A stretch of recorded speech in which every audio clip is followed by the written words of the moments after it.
చివరికి కన్న తండ్రిని అయ్యుండి కూడా వాణ్ణి ఇంట్లో నుంచి బయటికి పొమ్మని చెప్పాను.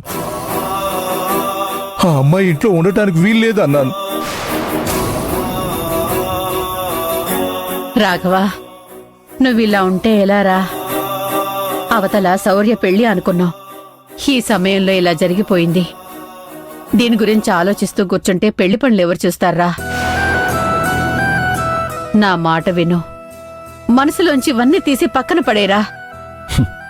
ఎలా పడేయాలమ్మా? చేసింది చిన్న తప్పు అనుకుంటున్నావా?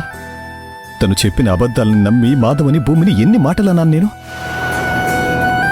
ఇన్ని అన్నా కూడా వాళ్ళు మన మీద అభిమానంతో గడప దాటి బయటికి వెళ్ళలేదు.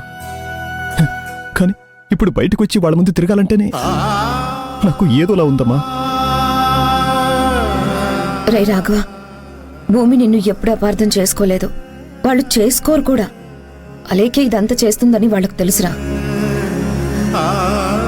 కానీ తెలిసి కూడా వాళ్ళు ఇన్ని రోజులు ఈ విషయం ఎందుకు బయటపెట్టలేదు? నువ్వు బాధపడతావని.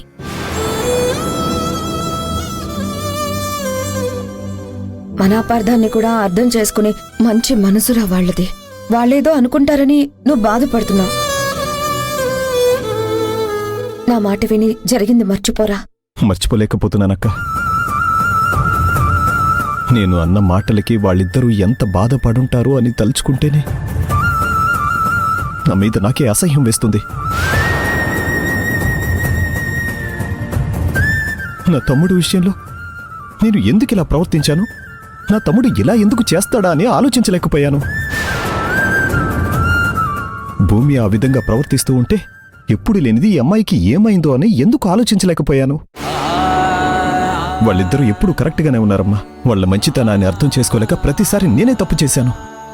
నువ్వే కాదురా, ఇంట్లో అందరం తప్పు చేశాం. నువ్వు ఒక్కడవే తప్పు చేశావని బాధపడాల్సిన అవసరం లేదు.